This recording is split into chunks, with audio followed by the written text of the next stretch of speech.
60 seconds. Smitty, hon. Yeah, Mavis. Could you put some pants on, please? It's hot in here. The PAs are complaining, hon. Tell them to turn their heads around, for Christ's sake. And I was like, sweet. I can't believe you're playing You Don't Know Jack in the morning. The name's Raul, not Regis. How many people do we have playing? One player. Hey, don't worry. We'll be your designated friend.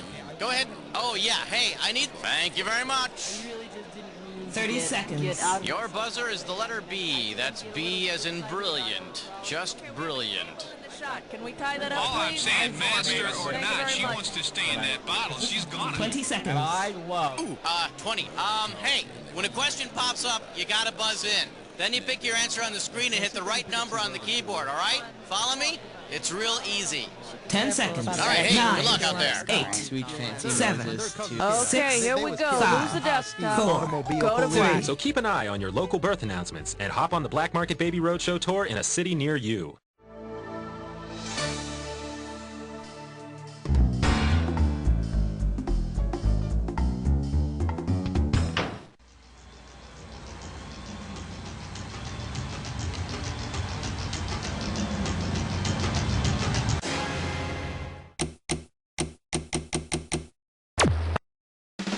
It's time for the show where high culture and pop culture collide. Welcome to You Don't Know Jack TV. My name is Schmitty, and I want to be the first to congratulate you for dragging yourself away from the idiot box for a minute so that you could sit in front of a computer game by yourself. Okay, this is it. Just you.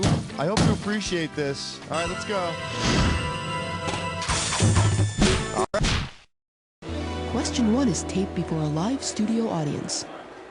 The category? In my day, vowels only cost a nickel. We're playing for $3,000 this time. Okay, imagine this. If the present-day Wheel of Fortune shows its contestants in the same way as the 1953 show of the same name, how could you get to play? Win the Greater Los... This concludes our programming day. Should have picked this one. Contestants on the 1953 game show Wheel of Fortune were all good Samaritans, or heroes, being rewarded for their good deeds. I can think of a couple of good deeds I'd perform for Vanna White, and a couple of bad ones, too.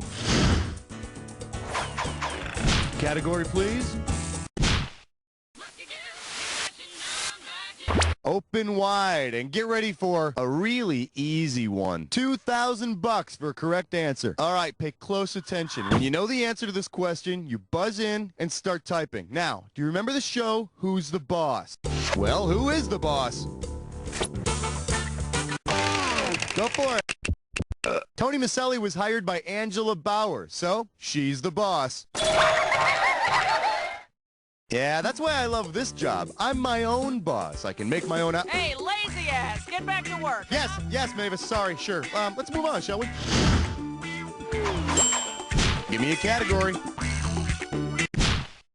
This is question 3.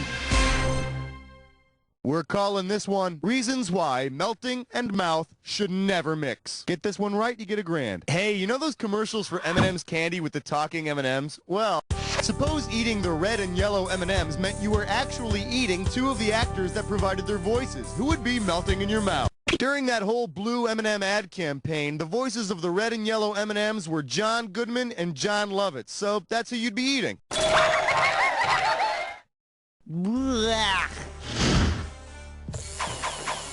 Time to pick... Hey, smart move, my friend. You just got your hands on a dis or dat.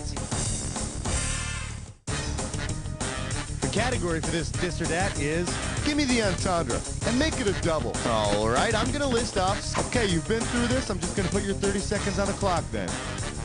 Let the games begin. Enos, real show or fake show? Jag. Herman's Head. The Ropers. The Chisholms. The Red Hand Gang. One more. Kissy from... That's all 7. Well, you missed 3, but you got 4. Wow, the thrill of mediocrity. Let's look at your new score. Well, it's better than losing money. Okay, let's go on. Throw.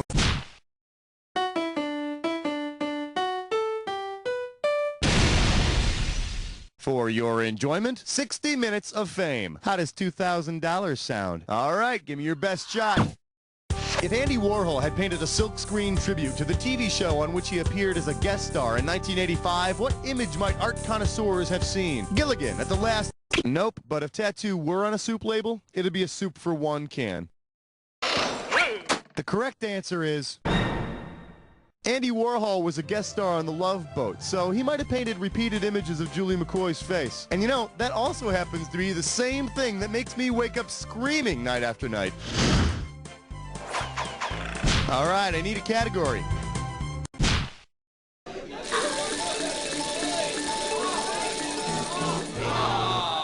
Today's specialties include You're Making Mr. Spelling Very Angry. I got $2,000, says you don't know this one. Here's the question. Assuming Aaron Spelling always gets his way, what scene might you see if he insisted that each of his shows incorporates an element of the TV show Aaron's Way is a show about an Amish family living in California? Yeah, well, if that's what Mr. Spelling wants, then that's what he gets. Besides, William Shatner's already got that devil-may-care Amish attitude down. Category, please.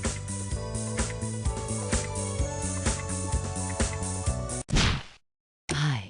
Order!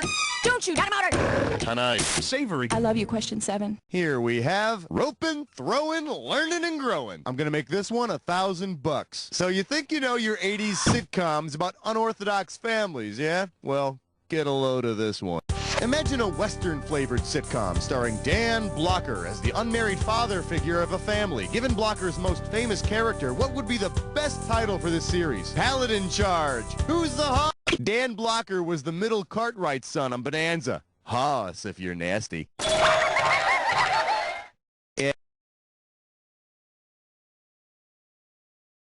Yeah, Hoss may cook and clean, but his solution to every behavioral problem involves a rope.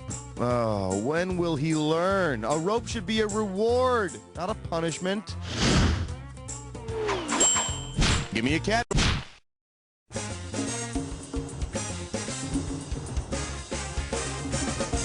Well, what do we have here? Cops who get to the bottom of things. $3,000 for this one. Ready? Catch this. Oh no, you're in a public restroom when you're suddenly attacked. Given that he spends a lot of time close to the bathroom on his show, which TV cop will most likely save you? Barney Fife. Hey, what's that about? Just because he's a fat man, you think he's got to use the bathroom a lot? That's going to cost you a fat wad of cash. Here's the one you didn't pick. The most active thing about this cop is his bowels. Phil Fish always makes sure there's a bathroom nearby, which gives a whole new meaning to the phrase, "It smells like fish in here." All right.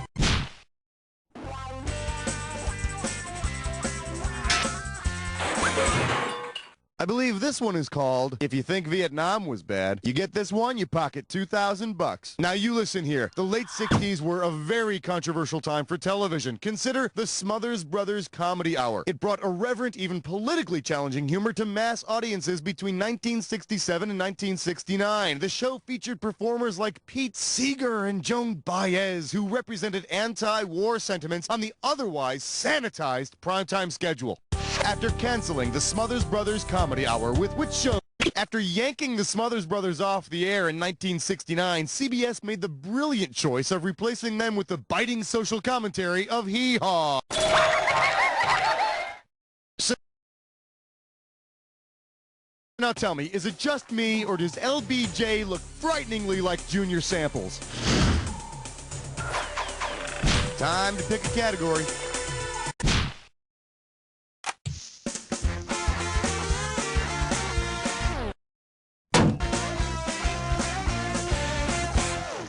Let's take a look at To Every Season There Is a Moppet. You get this one right, you get 3,000 greenbacks. Heads up, here it comes.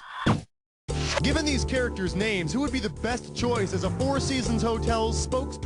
The Native American princess on the Howdy Doody show is called Princess Winter, Spring, Summer, Fall, and I think that covers all 4 seasons.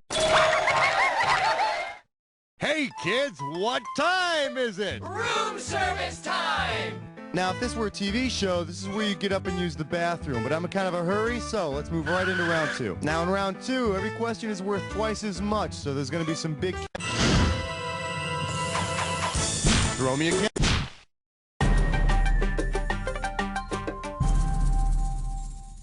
Coming at you, TV on your back. 4,000 big ones for a right answer here. Buff up your brains, folks. I'm going to show you a list of names that go in a sequence. All you have to do is tell me what names go in the blanks. Here we go. Steve Allen, Jack Lescoulie, blank, blank, Jay Leno. Is it Johnny? We're talking host of NBC's The Tonight Show. In order, Steve Allen, Jack Lescoulie, Jack Parr, the king of late night Johnny Carson, and Jay Leno. Now, who's going to come after Jay? Well, I'm available. All right, I need...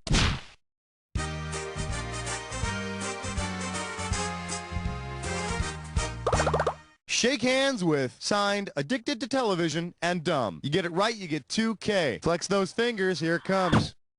If you mistakenly wrote a Dear Abby letter to Abby Bradford, what question would she be best suited to answer? How do I compete in... Abby Bradford is the stepmom on 8 is Enough.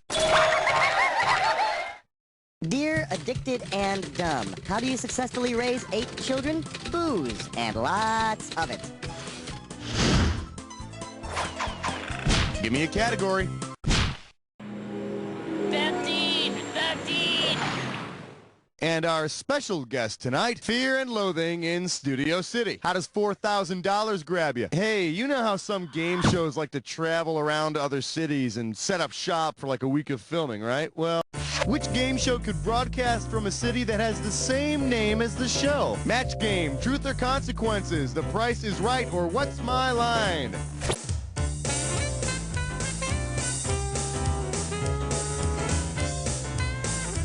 Survey says... Well, that'll make an exciting story, won't it? In 1950, the town of Hot Springs, New Mexico, responded to the show's challenge and renamed the town Truth or Consequences. Apparently, the town is home to a very high rate of crazy pranks that keep disturbing the peace. Fortunately, everyone admits that they did them. All right. The kookiest digits you've ever seen. Together they're 14. For your viewing pleasure, cute Swiss girls and violence. This one can get you $6,000. Hey, do you remember the Heidi incident back in 1968? The final exciting minutes of a Jets-Raiders football game were preempted by a Heidi movie. If you'd have played You Don't Know Jack Sports, you'd have known about it. Anyway. Suppose angry viewers reacted by pounding beers on their TV sets. If its ads were true, which beer would have allowed viewers to see football players sacking a Miller Lite? Not only does it combine great taste with being less filling, but it also allows you to bang the hell out of your TV set with a beer bottle and combine 2 different shows.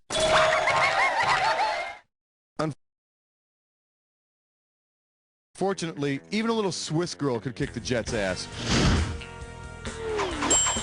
Category, please. Hey, stress cut with lime sword. It is time for a TV session. Take a look at this gibberish category. More trouble at the Archdiocese. $10,000 right off the bat for this one. Now, as soon as you know the answer, you buzz in and start typing, because I'm going to take away some of that cash every second and a half. Okay, buzz in and tell me which commercial catchphrase rhymes with this. Ditz brought lice through school, brother Speyer. And don't get fooled by that punctuation.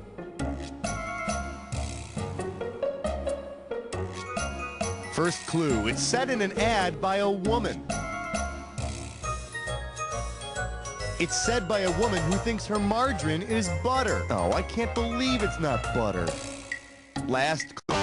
Now's the time to type in your answer.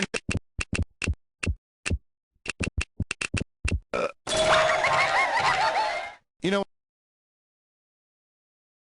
when I was a young boy, every time there was an earthquake somewhere, I thought that some fool was trying to trick that cranky old lady again, and that all these people were dying for nothing. I was a very serious child. Time.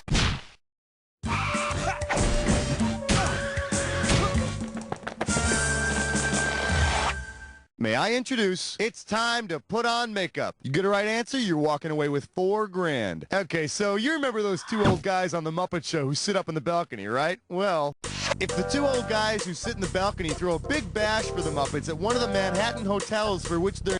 The old guys in the balcony are named Waldorf and Statler, so you're going to see Miss Piggy chowing at the Waldorf. Hopefully she's picking out on the Waldorf salad. Otherwise, she's going from Miss Piggy to Miss Porky. All right.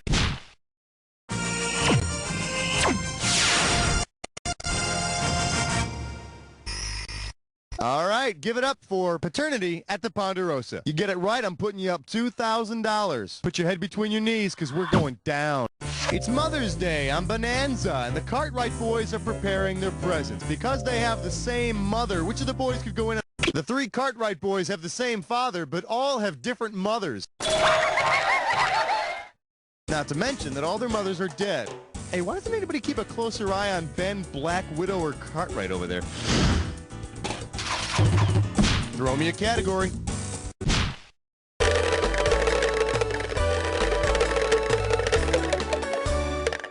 This one's called Flying Solo. 4K coming your way for a right answer. Hey, do you remember in The Empire Strikes Back when Han Solo gets frozen in that carbonite stuff? Well, if the rebels want to find another Solo to fly the Millennium Falcon while Han... One of the two agents and the man from U.N.C.L.E. is Napoleon Solo.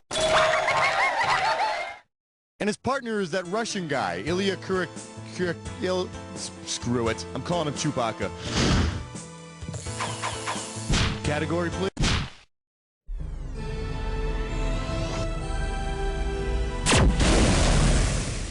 The category is Drunks Make Great Characters. If you know this one, you're getting $4,000. Alrighty, say you're at a TV industry party and there's a lot of peer pressure to get schnockered.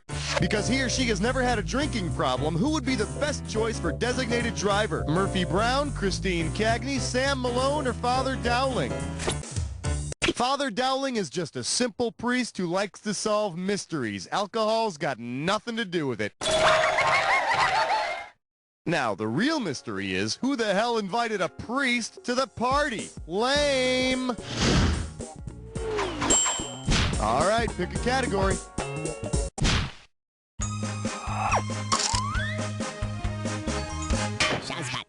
Let's have a big warm welcome for Welcome to My Fantasy. I'll give you 4,000 clams for this bad boy. Okay, Big Fantasy Island fans may recall a rather unusual villain showing up every now and again to compete with Mr. Rourke.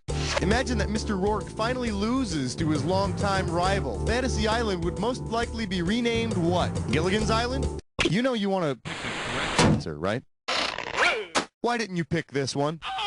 On a couple episodes of Fantasy Island, the devil appears to do battle with Mr. Rourke for his soul, but Mr. Rourke always wins. Yeah, woo! Now, a lesser-known fact is Tattoo's archenemy, Webster. Give me a category.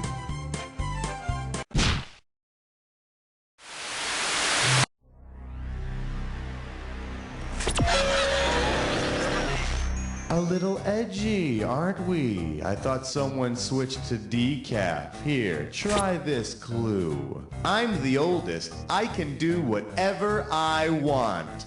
I also happen to be the most attractive. See ya.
an exciting game. It was a real thrill. You were the best player we've had by far. Now do me a favor, will you? Look to your left, now look to your right, now repeat after me. You don't know Jack! Nice work, people. Congratulate yourselves. We pulled off another one. Hey, Raul, can we go home or are we playing another one of these? Wow, player, you're the smartest person that ever played You Don't Know Jack at this very moment, not counting the people that played before it and the people that are going to be playing after you. You want to play again? Just give me the word.